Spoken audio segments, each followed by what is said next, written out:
Today we'll discuss the entities, gods, and mythological references in the Sandman series. The end is coming.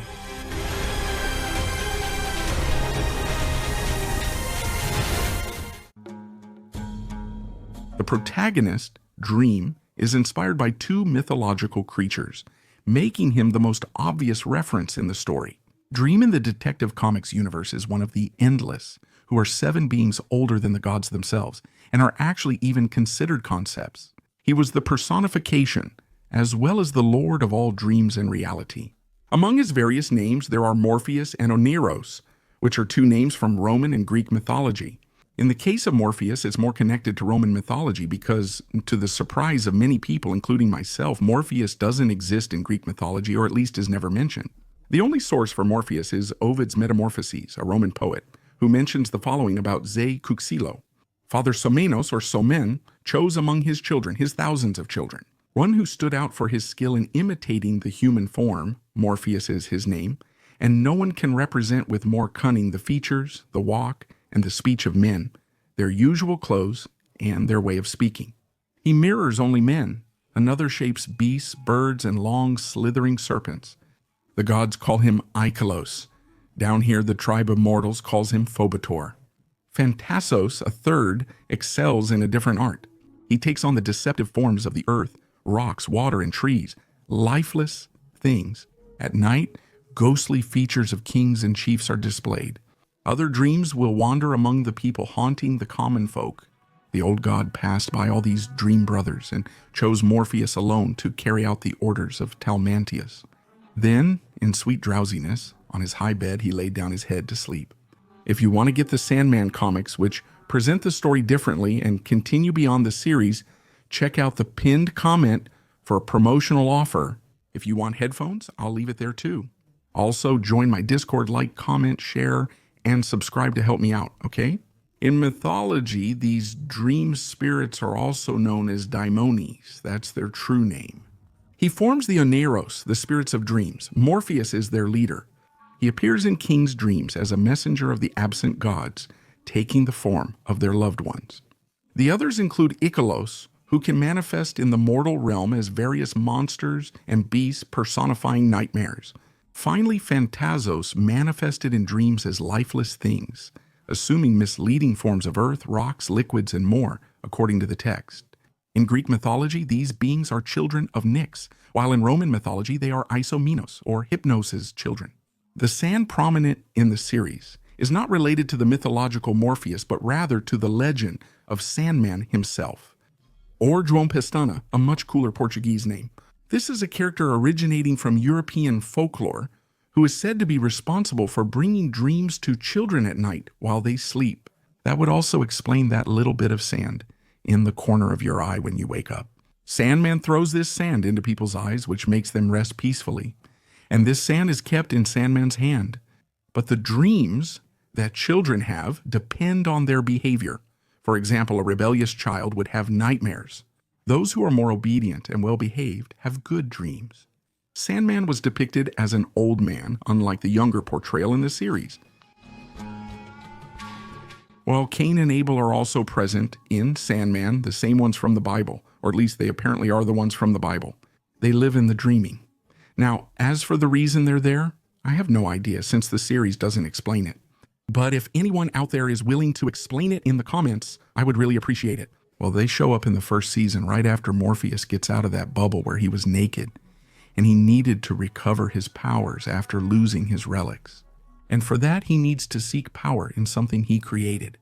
And the only thing left for that was the nightmare he had turned into a gargoyle and gave as a gift to Cain and Abel. And he goes there and undoes the gargoyle in a very dramatic scene.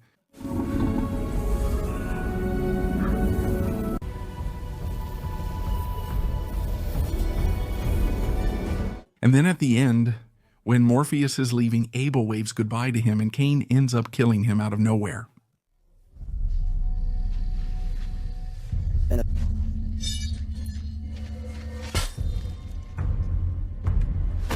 In the episode, Cain kills Abel multiple times. In season 2, he even puts on a show entirely based on killing Abel. After one of these instances, there's a cool scene that takes place after Abel comes back from the dead. There, in a shallow grave, he explains why he always lets Cain kill him. He can't change who he is. It's in his nature. It's in our nature. The tale of the first murderer and victim is our story. Cain and Abel aren't exactly described in the Bible, right? So the way the show chose to portray them isn't exactly wrong or exactly right. They're a bit chubbier and have beards there. Well, I find it hard to believe you don't know the story of Cain and Abel, but anyway, Cain would be the first son of Adam and Eve, and then Abel came after. The two brothers grew up together. Cain chose to become a farmer and quickly rose to elite status in society. Meanwhile, Abel had become a simple shepherd, bringing nothing more than meat to his family's table. Following their father Adam's advice, Cain and Abel brought offerings to God nearly every day, or as often as possible. But Abel's offerings were well received, while Cain's offerings were not so much. Because of jealousy, Cain ended up calling his brother to a more deserted place and ended up killing him with a stone, thus becoming the first murderer. Morpheus seeks out the three witches, the Graces, Hecate, or the Fates, to locate his lost treasures.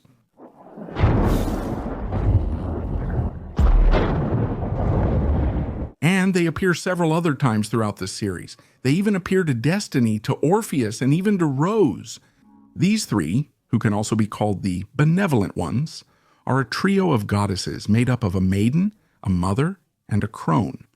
Well, during my research, I ended up discovering that in Detective Comics, they also served as narrators for other stories, especially horror stories.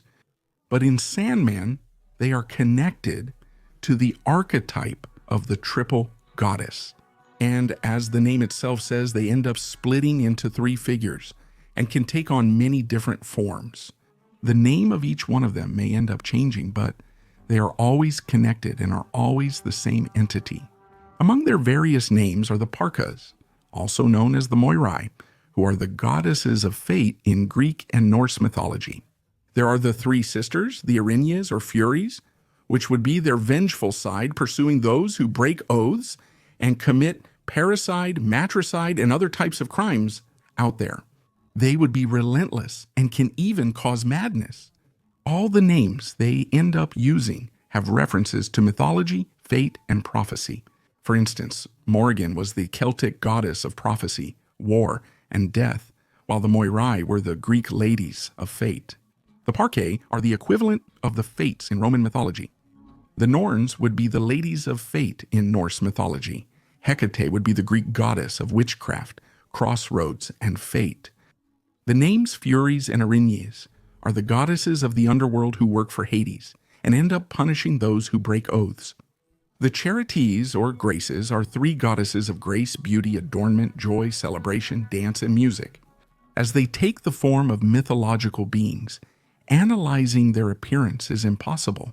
But if you compare them to the Moirai from Greek mythology, they usually appeared as three old ladies, and not as each one having a different age, although nowadays in pop culture that's pretty common, right? This occurred in Blood of Zeus and God of War, where the Norse mythology equivalent of the Moirai, the Norns, were featured, but they follow the same idea. Lucifer Morning Star, or Morning Star, which even made me uneasy because the dream kept repeating Morning Star so much in the first season.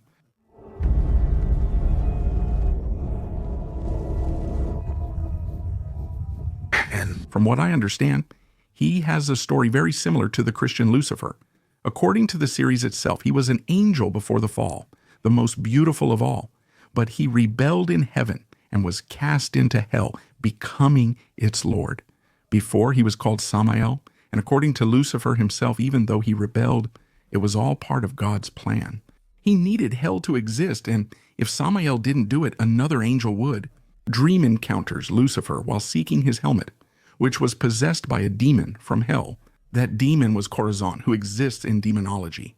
Corozón, also known as the Lord of Hallucinations, Dispersion, and the Triangle, among other names. His number is 333, half of the beast's number, thus I view him as the beast's feminine aspect. The number 333 is directly connected to his symbol, which is made up of three triangles. The symbol closely resembles the symbol for radioactivity, whether by chance or not. Well, after Corozón ends up challenging Dream to a duel there, Dream chooses himself as the fighter, and Corozón chooses Lucifer. And then a kind of debate battle starts there. I don't really know how to describe it, but Dream ends up winning, and then Lucifer promises that he will get his revenge on him. One day, Morpheus, we are going to destroy you. I really like this look for Lucifer. It gives him kind of an androgynous vibe. He's very stylish and very elegant, and you can even feel his power just by him appearing on the screen. I just didn't really like those dark wings of his. They gave me the impression that they're made of rubber. I don't know why. Calliope, a prisoner of a writer, appears in the Season 1 finale. The writer uses her to create successful stories. She's then given to another writer and only freed by Morpheus, who drives the man mad with a flood of ideas. In Greek mythology, Calliope, the oldest muse, was a daughter of Zeus and Mnemosyne. The muses were goddesses of music, dance, and the countryside. Calliope was also a goddess of eloquence, bestowing her gift upon kings and princes. In the classical era, when the muses were assigned to specific artistic spheres, Calliope was known as the muse of epic poetry. In the series, Calliope and Dream's son was Orpheus. However, in mythology, Orpheus was Apollo's son. Although, from what I heard, there are some parts in the comic where Orpheus ends up being mistaken by the Romans for Apollo himself. Anyway, the whole story of Orpheus in Greek mythology ends up being adapted by the series. Where Eurydice ends up dying during the wedding, Orpheus goes to death and is sent to the underworld. Through a song, he convinces Hades and Persephone, the gigantic beings in the Greek underworld. And just like in the mythology, Hades says that he could return to the surface, carrying Eurydice, but he could not look back. As he nears the exit, he looks back, and Eurydice returns to the underworld. And just like in the mythology, Orpheus ends up being kind of killed there, let's say, in quotation marks, right? Because he ended up becoming immortal by the followers of Dionysus, who end up tearing his head off. In the series, Morpheus ends up finding Orpheus's head and ends up saying goodbye to him, saying that the prophets in the region would take care of him. In mythology, Dionysus's followers throw the head into the waters, and it keeps singing until it's later placed as an oracle. Of course, they also ended up cutting a lot from Orpheus's story in the series, right? Because, for example, they didn't show him putting his brain to sleep so he could enter the underworld. In the second episode of the second season, we have the return of Lucifer, and as revenge for what Dream made him go through in the first season, he leaves the key to hell for Dream and retires from there. And because of that, several different gods end up appearing in the dreaming, wanting that key, and among them, we have several mythological gods, like, for example, the Norse gods, Odin, Thor, and Loki. I am Odin, father of all the Aesir. With me is my son Thor of the Aesir, and Loki of the Jotun, and also of the Aesir, and... This Thor here is really strange because, like, at the beginning he shows up all tough trying to break down the door, right? But then we realize that this Thor is actually short, smaller than Odin, which is curious, right? Because in mythology he's described as being much bigger than all the Aesir. After that, he hits on a spider demon and ends up getting beaten by her. When he starts punching Corozón, he ends up being humiliated by the dream. Well, Odin doesn't say that many things, but he seems to be very calm and even quite wise. He says he was interested in hell because it would be a realm outside the 9 realms of Norse mythology. That way, he would escape Ragnarok. I found this Odin to be just okay, neither bad nor good. But I found Loki and Supla's case quite strange. Although in appearance he's not that much like Loki, in his actions he is. It's later revealed that Loki was taken out of his punishment especially for this occasion, but then they have to leave. Actually, it ends up being revealed to us that Loki ended up tricking Susanoo and switched places with him, making him be taken in Loki's place since he would end up going back to his punishment. Dream notices and makes a deal with Loki. Susanoo has few lines and seems wiser than remembered, mythologically speaking. But he actually gives an explanation for that. He says that he used to be a god of storms and was extremely furious. According to the stories, this is true, especially in his fight against Matarasso. But after his fall from the sky, which also happens in mythology, He ends up spending some time here on Earth and ends up learning to control himself. He wanted to control hell with that same wisdom, but I understood. That the land of the dead is also a land where roots can grow. I would like to do the same with the hell that once belonged to Lucifer. In fact, out of all the gods present, Susanoo would be my top choice for the dream. Among other beings that appear there, we also have some members of the fairy folk, known as the fairy people. They would be the representatives of Queen Titania and King Oberon. These beings are not exactly from Celtic mythology, but they are present in William Shakespeare's tale, A Midsummer Night's Dream. William Shakespeare himself appears in the series, introduced to the fairy folk by Dream. An entire episode focuses on this, featuring the appearance of Oberon, who is portrayed as black in the series.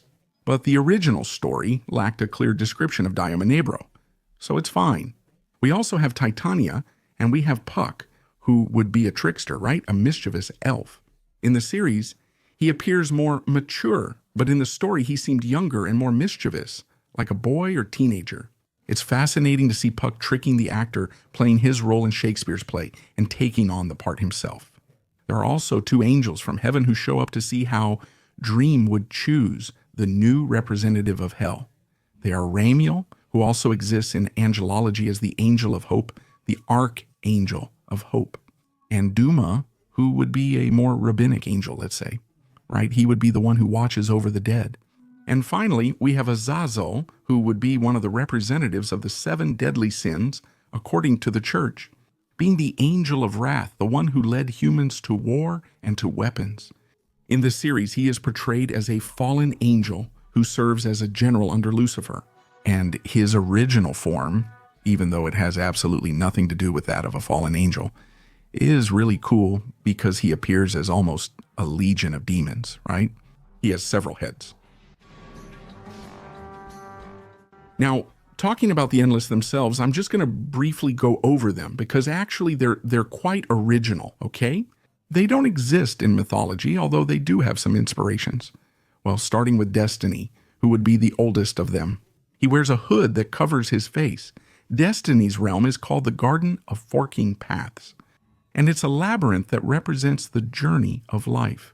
His sigil is the book that he has chained to his chest. Death, appearing as a young goth woman, is Dream's closest confidant and the one he consistently seeks advice from. Death's realm, one of the least explored Endless domains, never received an official name but has had a few nicknames. For instance, the light at the end of the tunnel in the sunless lands. Her symbol is an Ankh pendant, which refers to ancient Egypt. I've discussed Dream before, so I'll omit that. His realm is the dreaming, and his sigil is the helmet he wears in battle. Destruction is a tall, red-haired, broad-shouldered man. He left his domain 300 years ago and has barely been in touch with his siblings since then. When he still lived with his family, he was loud and warm. He was the one who kept everyone together, and his realm is the Fulcrum, which was completely abandoned and sealed because he left his duties as one of the Endless. No one could enter his realm anymore since there was no one there to offer an invitation. His sigil is a sword. Well, Desire is the older twin of Despair and has no gender, always appearing in the form most desired by whoever is looking. He is very proud. His realm is the Threshold, which takes the form that Desire uses. His sigil is a glass heart. Despair appears as a short, naked, slightly chubby woman. She inhabits the Gray Realm, which is a space full of mist and countless floating mirrors. Mirrors in which people see themselves, and Despair looks back at them. Her sigil is a hooked ring, which she wears on her finger and sometimes uses to cut herself when she's stressed there. And finally, Delirium is the youngest of them all and was once known as Delight, and no one knows why she changed except maybe herself. Her hair changes as she wishes and can be long or shaved or both at the same time. The colors include red, orange, and others. Her eyes are 2 different colors, blue and green. The kingdom of Delirium, called Madness, is as chaotic as its ruler, a vast space with all kinds of colors, words, objects, and directions. Her sigil is a swirl of colors that darkens to black when she is sad. If I missed anyone, comment below, like, subscribe, hype up the channel, and share this video. And I'll see you next time.